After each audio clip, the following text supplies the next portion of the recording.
Hello everyone, welcome to this video. আজকে আমরা একটু ডিফারেন্ট টপিকে কথা বলবো। সেটা হচ্ছে পোর্টেবল এসি দিয়ে আসলে রুম ঠান্ডা করা যায় কিনা। তো আমাদের দেশে কমনলি যে এসিটা বিক্রি হয় সেটা হচ্ছে স্প্লিট এসি, যেটা হচ্ছে আপনার একটা ইনডোরে একটা ইউনিট থাকে, আউটডোরে একটা ইউনিট থাকে। কিন্তু অনেক সময় যেটা হয় যে আমরা হয়তো ভাড়া থাকি বা কোনো একটা কারণে আমরা হয়তো স্প্লিট এসি লাগাতে পারি না, তখন আমাদের পোর্টেবল এসি কিনতে হয়, যেমন আমরা স্ক্রিনে একটা দেখাচ্ছি। তো এটার একটা প্রবলেম হলো, নর্মালি পোর্টেবল এসি আমরা যেগুলো কিনতে পারি সেগুলো আসলে রুম ঠান্ডা করতে পারে না।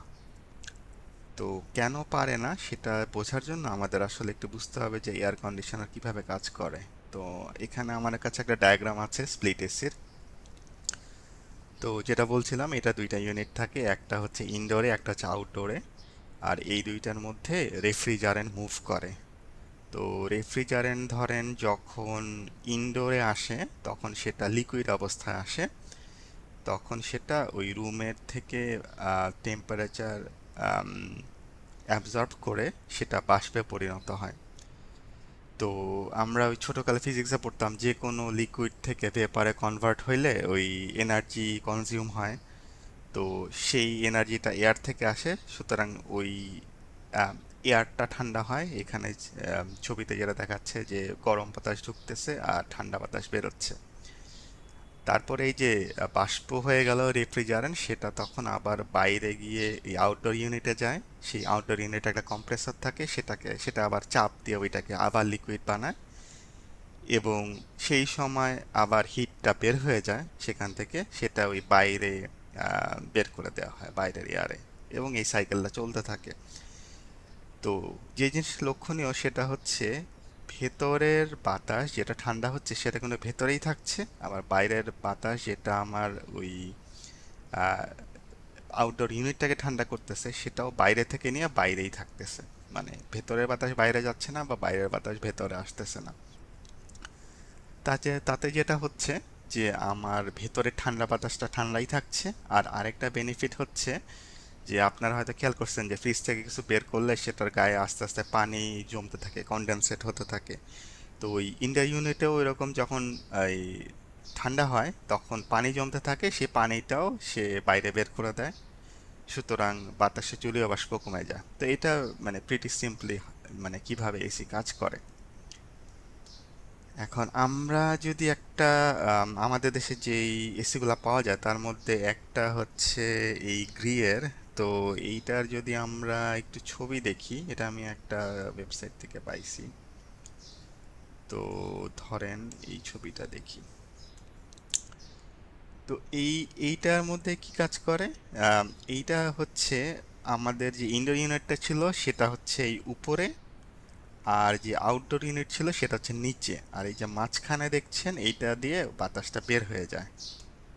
ঠিক আছে, মানে পুরো ইউনিটটাই হচ্ছে আমার রুমের মধ্যে থাকতেছে।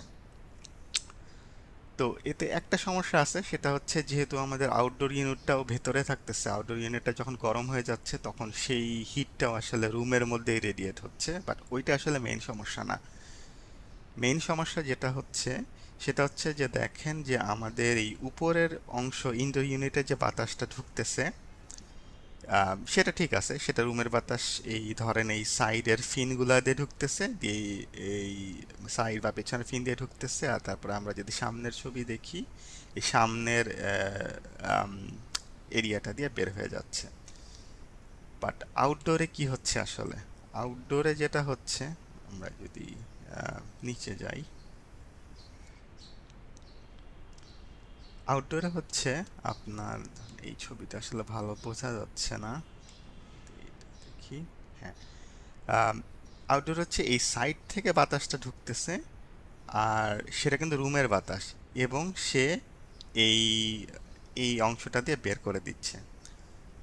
তো এখন রুমের একটা মানে বাতাস যেটা মাত্র আমি ঠান্ডা করলাম সেটা এখন এই এক্সস্টে বের হয়ে যাচ্ছে, তাইলে রুমের বাতাসটা কোত্থেকে আসতেছে? কারণ রুমে তো আর বাতাস জেনারেট হচ্ছে না, সেটা আসলে আসতেছে আপনার পাশের রুম থেকে। তো আপনি জিনিসটা চিন্তা করেন, আপনার এসি ইউনিট একটা বাতাস ঠান্ডা করলো, পরের মুহূর্তে আমি বাতাসটাকে আবার আমি বের করে দিলাম বাইরে, এবং সেই বাতাসটা রিপ্লেস হলো পাশের রুম থেকে, যেটা হচ্ছে নর্মাল এয়ার। যেটা ঠান্ডাও না এবং যাতে জলীয় বাষ্প বেশি আছে। তাহলে আলটিমেটলি রুমটা আসলে ঠান্ডা হবে কিভাবে? It makes no sense. তো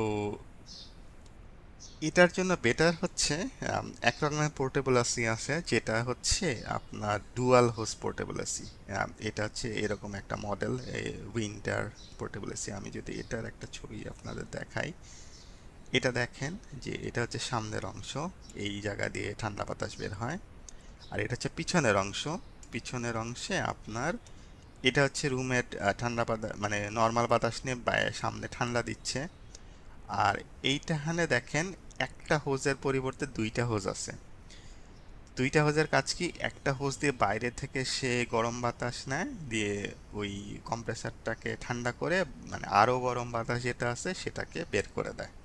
ঠিক আছে, আমি যদি আরো কিছু ইমেজ দেখাই যে ডাবল হোজের, এখানে দেখেন যে এই জানালা দিয়ে দুইটা পাইপ বের হয়েছে।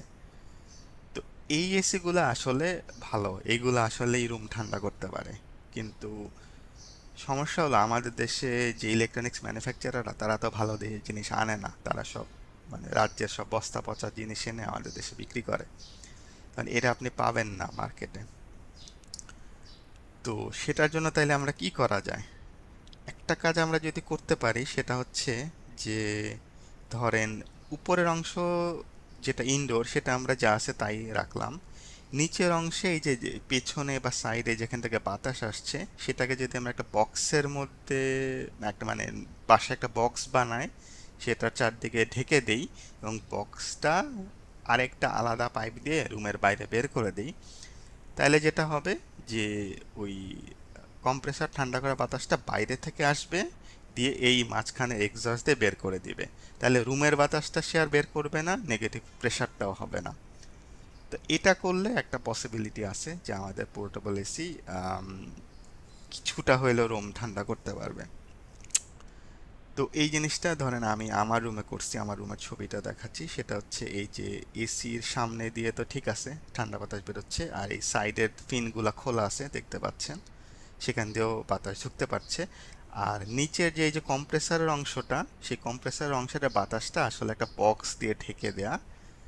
তো বক্সের ওই পেছনে আরেকটা পাইপ দিয়ে রুমের বাইরে বের করে দেওয়া, তাহলে এই যেটা বললাম যে এই নিচের ঠান্ডা করা অংশটা বাইরে থেকে আসছে, দিয়ে আবার বাইরে বের করে দিচ্ছে, রুমের ঠান্ডা বাতাসটা বের হচ্ছে না।